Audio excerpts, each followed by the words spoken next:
Hi, my name is Robert. This video is designed to give you step-by-step detailed instructions on completing the task at hand.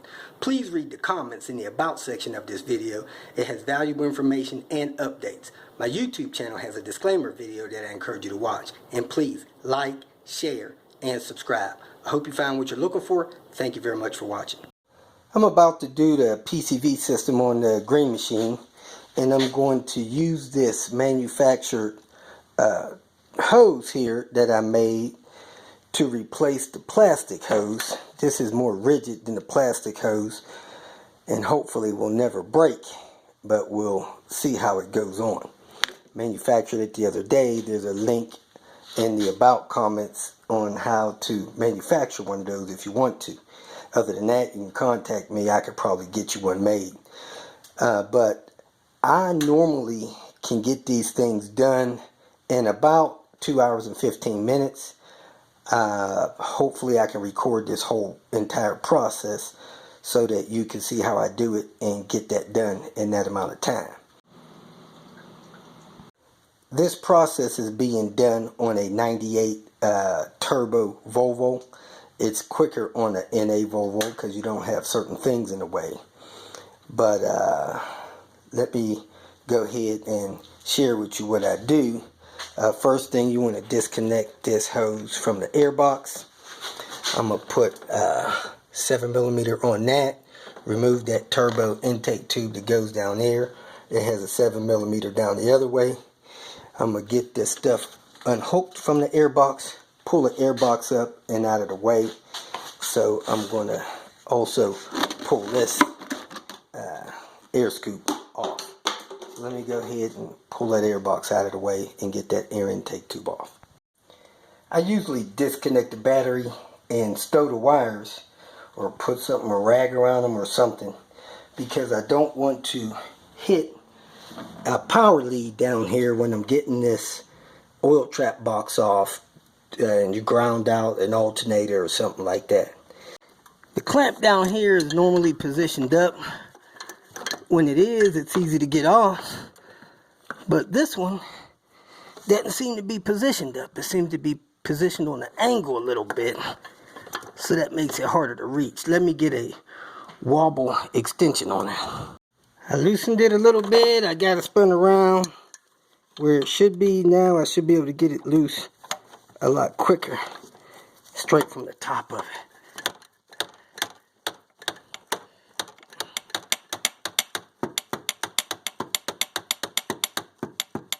Alrighty, now I'm going to disconnect the hoses from the end of the PCV hose there and pull the intake tube off the turbo. Reach down there, pull those 3 tubes off. This one, the one off the front, that feel like it just broke in my hand. I'm also going to unplug the PTC connector there. So let me finish taking this off. A little closer look revealed that there's a clamp on the end of that PTC valve hose. So I'm going to break that clamp loose with a small screwdriver, flat tip screwdriver, and then get that hose off. Well, I had a first. Somehow some wire was tangled over my intake tube, and I had to pull my PTC out just to get the intake tube from around that wire. That was the weirdest thing I ever had happen on one of these PCV jobs so far. Alright, now the intake tube is out. Jeez Louise. This is your PTC. You gotta unhook this. I wasn't able to get that off, so I unplugged it from the other way. And you make sure this is cleaned out. This one looks clean actually, but I'm gonna spray it down with some carb cleaner. And this hose actually looks in good shape, but I'm pretty sure I'm going to replace that as well. Take a good look at your intake tube. Make sure it's not damaged or have any holes in it or any tears. Check it all the way up. and clean it out with some kind of degreaser or carb cleaner. My PCV hoses was actually not clogged, which is a little strange. Next, I'm going to take this intake tube off here, remove it from the throttle body. I'm not going to remove the throttle body. So let me grab this, put the 7mm on there. If it's still a 7, it's been changed, maybe an 8 or something. So let me grab a screwdriver, take that off.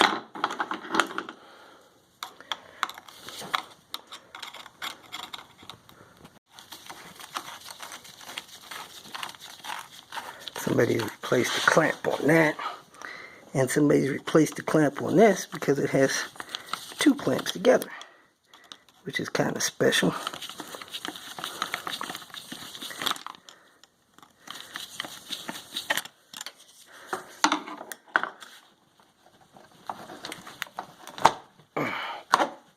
Okay, now I'm going to unplug the throttle body, and I'm going to unplug the idle air control valve. The throttle body's down there.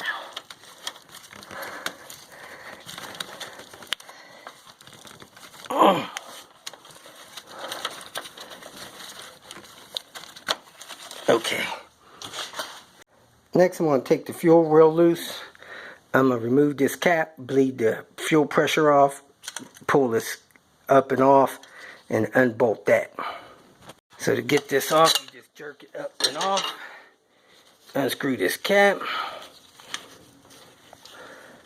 You put a towel or something there to catch the fuel that you're going to bleed off with a screwdriver. You get a screwdriver, poke it in there like a valve stem, bleed off my fuel.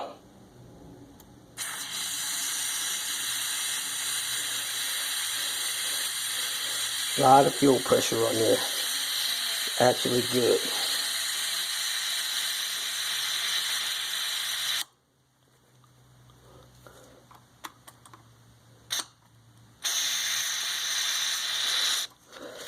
Wow, more than I expected. Now I got a fuel soaked rag here.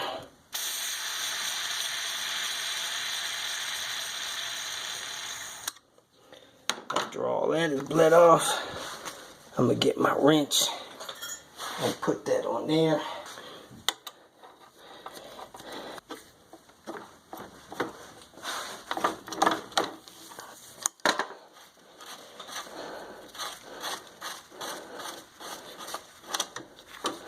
Alright, now because this is a 98 and you got this line here going to your intake manifold, you're going to have to take your fuel rail loose, lift it up a little bit enough to get this line from under there and get that out of the way. You also need to take this bracket loose that's normally there so that you can move that stuff. This one's missing. So that's what it is. I don't have to take it loose. So I'm going to get a 10mm, take these 2 loose, lift that rail up a little bit, and get this line from under there. Alright, 10mm.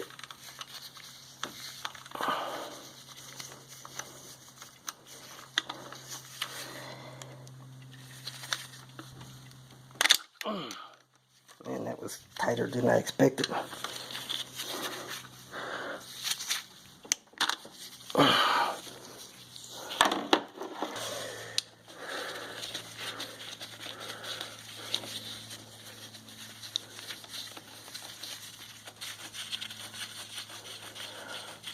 Put them over there where my cap is for my fuel rail, so I can find that stuff.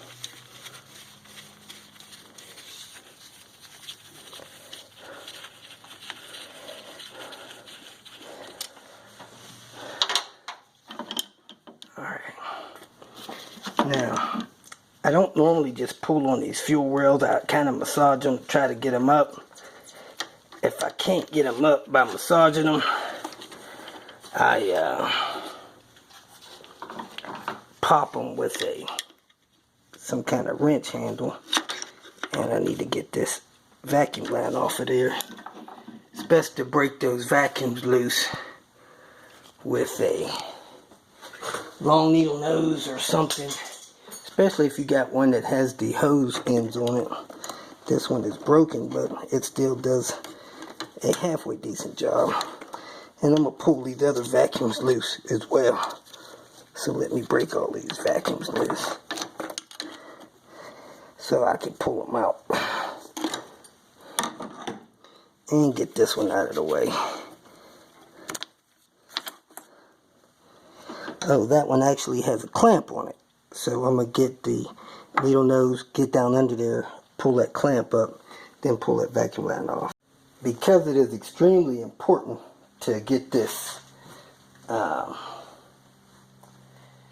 fuel rail off directly up, you don't want to come off on an angle. I use a long handled wrench of some sort to get under there and pop the fuel rail up like that. It gets it right out. I get this tube from under there, and then I put that fuel rail screws, just set them in place. Don't like doing it, but sometimes you have to. Now if you want, you can lift the fuel rail up and out of the way since it's already loose, but you don't have to. I don't like taking all of the fuel injectors out of the rail, so I take the screws, set them back in there so they're not misplaced or lost, and leave it like that. Next, I take the cover off the top of the engine. Those bolts should not be tight. I use a T30 to get them out. So let me grab that and remove those. A good tool for this is the speed handle. Just drop it in there and turn those things around. I wish I had a tripod to do all this stuff with, but I don't, so I don't know what to tell you.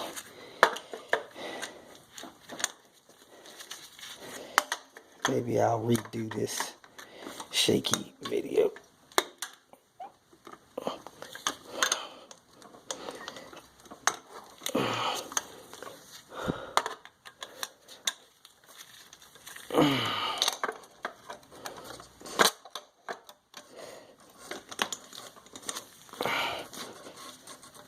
Alright, let me finish pulling those out real quick. Alright, I have those screws out of the way. Let me get this cover off of here.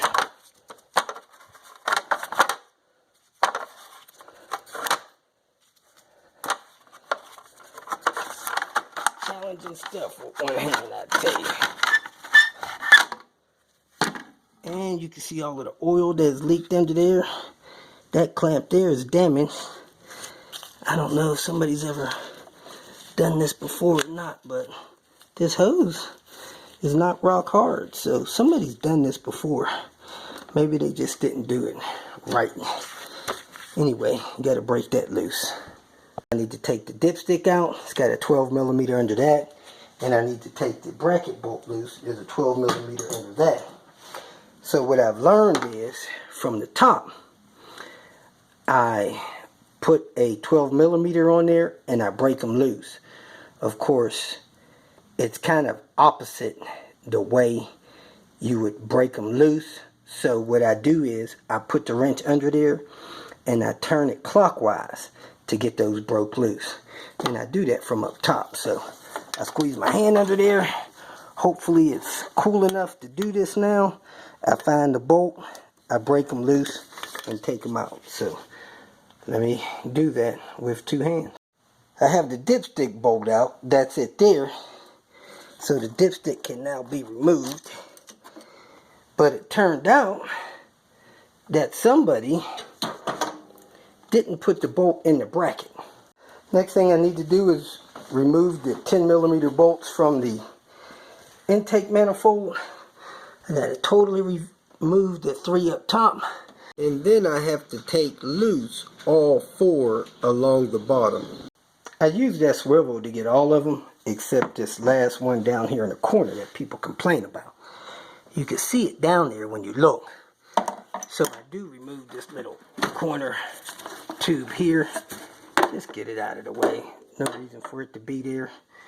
And I reach down there and I hit that thing with a couple of extensions. I normally go under your power steering pipes or over it, either or. You could put a little wobble socket on there. Get that placed on the nut. You could do this with 3/8 or 1/4 inch. 1/4 inch should be able to break these loose.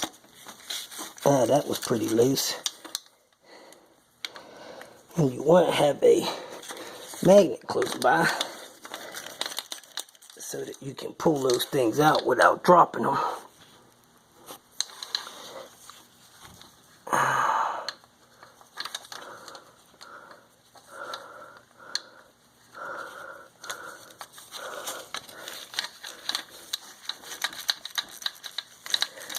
I don't pull this upper radiator hose. You can pull it if you feel like you have to.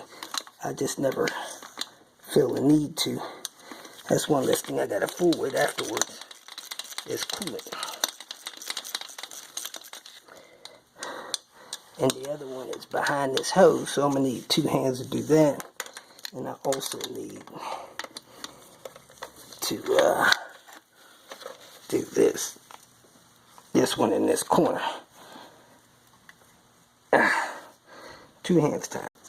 So now I can maneuver this intake manifold up and out of the way so that I can reach the tube that wraps around the engine and the box under it.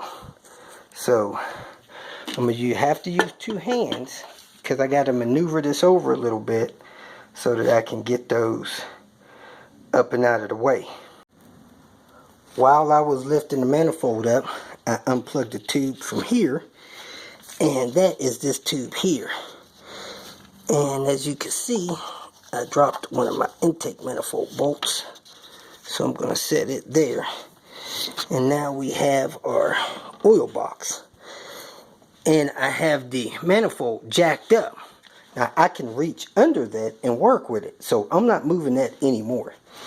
So now I'm going to take the bolt loose from this bracket down here, swing that down and out of the way. Then I'll have access to my 2 10mm bolts that hold my oil box on. That oil box looks older than everything else. I'm guessing maybe somebody replaced maybe this stuff up here and didn't pull the oil box off. So let's see. Alright, you can use a ratchet, or I'm going to use this ratcheted closed in box and wrench. Get it on there. Take that bolt all the way out. Try not to get these bolts mixed up from where they go in at. This is the bolt here that was missing going into the bottom of the intake manifold. It's almost impossible to get that started and in with this lower bolt tight. So that may be why the person before me didn't install it, because he probably couldn't get it in with this lower bolt tight here.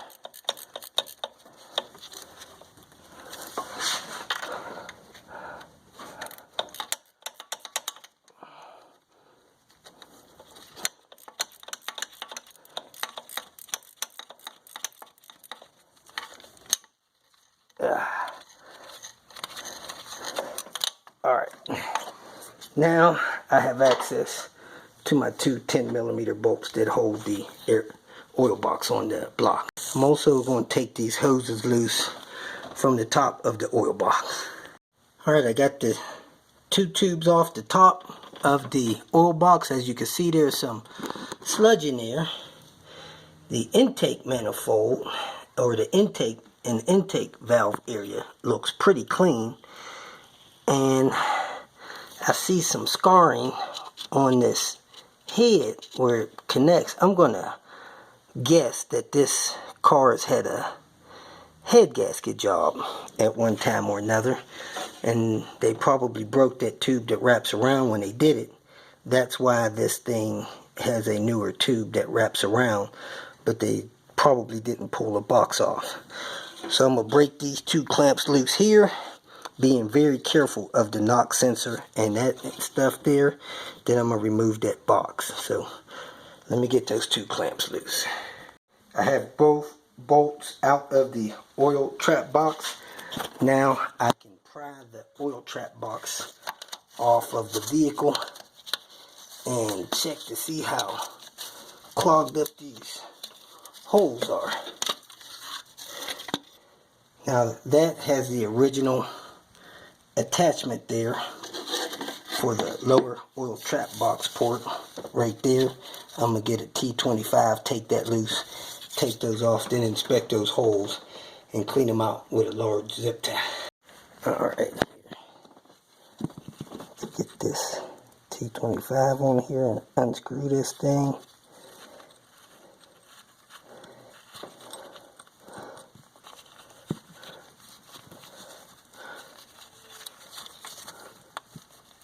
Alright, let me get a pair of pliers. Needle nose or something and pull it off now. That the clamp's loose. That one evidently broke loose because of the box is not on there. This one should be loose because that clamp is no longer on there.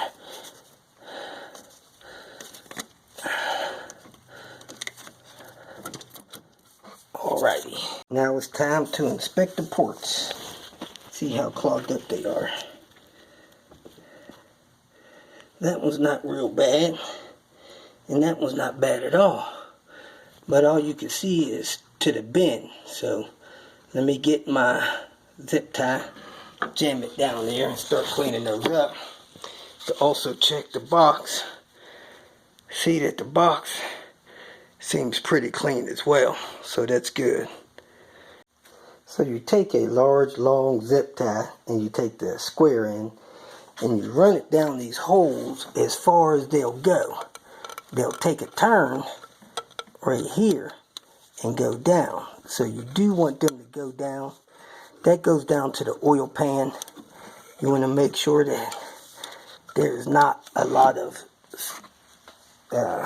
gunk down in those holes. Also, you want to take a large screw with some large threads. Here's a pretty good screw to put in those holes and drag out the soot. Put it in there, you drag it out. Knock it off on a block or on a rag or something like that. So let me put two hands on this. Put this soot on a rag and then clean out the other port and make sure this box is clean, or put the new box on and go from there. After I got all the gunk out of the ports that I want out, I normally stick a standard vacuum tube down there and make sure it's all cleaned out.